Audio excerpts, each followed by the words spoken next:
चुका था, बुरे लोगों की संगत से दूर हो चुका था। अब बीवी आई तो ये काम धंधा इसने छोड़ रखा था, तो बीवी ने इसे एक दिन कहा कि तुम काम करने क्यों नहीं जाते, काम करने जाओ ताकि कुछ पैसे आए तो अपना घर सही से चले। बीवी की बात मान ली, काम पर निकल गया। रोज आता जाता काम करता। बीवी जैसा कहती वैसा मानने लगा, बीवी जो कहती वो करने लगा। अब कुछ ही दिनों में बीवी के भी रवैये बदल गए।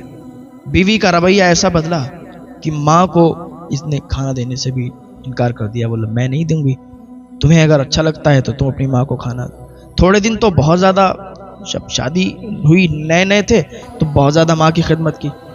अब जब शौहर को अपने वश में इसने कर लिया और हर बात जब शौहर मानने लगा इसकी, अब माँ की एक बात भी नहीं मानता था, बीवी की हर बात मानता था।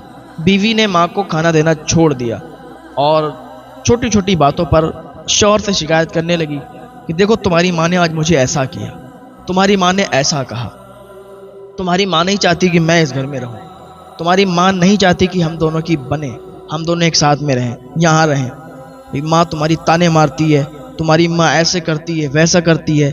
झूठ झूठ शिकायतें लगाना शुरू, झूठ झूठ शिकायतें। जब शौहर काम करके आता था और वो जब झूठ झूठ शिकायतें सुनता था तो उसे भी गुस्सा आता था और माँ से जाके झड़क के बोलता था, माँ तुम मेरी जिंदगी में मत पड़ो, माँ तुम मेरी जिंदगी को बर्बाद करके रख दोगी। मेरी बीवी मुझे छोड़कर चली जाएगी और मैं अपनी बीवी से बहुत प्यार करता हूँ, मेरी बीवी अगर चली गई तो अच्छा नहीं होगा। माँ तुम मेरी बीवी के काम में दखल मत दिया करो, मेरी बीवी जैसा करती है उसे करने दो, बीवी और मेरे बीच में मत आओ। माँ एक कोने में बैठकर और ये सब सोचा करती थी कि कैसे मैंने अपने इस बच्चे को पाला था, कैसे मैंने इसको बड़ा किया था।